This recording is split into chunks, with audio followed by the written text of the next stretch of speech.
Hello, नमस्ते. कशा आहात तुम्ही सगळे? तर बघा, काल केसाला तेल लावून ठेवलं होतं, म्हणून मग आज सकाळी उठून पहिले केस वगैरे धुवून घेतला. त्यानंतर मग दारासमोर अशी छोटीशी रांगोळी काढली.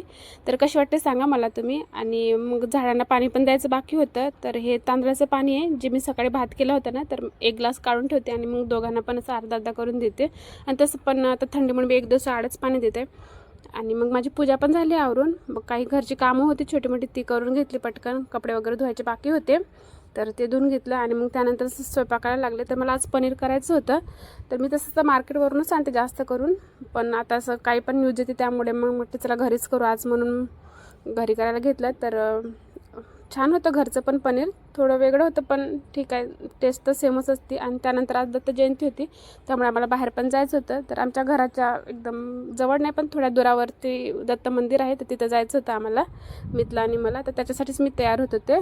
आणि संध्याकाळचे 6:30 वाजले, तरी पण खूप अंधार झालेला होता. आता दिवस थोडा लवकरच हे होतं ना, म्हणून. तर गेलो तिकडे. आणि तिकडे जाईपर्यंत आरती वगैरे चालू झालेली होती. आरती झालीच होती घ्या 7 वाजता. आणि मग आरती वगैरे झाल्यानंतर प्रसाद घेतला आम्ही दोघेजण, मितो आणि मी. आणि त्यासाठी हे असं पहिलाच अनुभव होता, कारण की तो असं कधी बघितलं नव्हतं. आणि आमचं गावाकडे पण जाणं खूप कमी होतं, आणि इथं पण आता कोणी रिलेटिव्ह नसल्यामुळे असं काही त्याला बघायला कधी भेटत नव्हतं.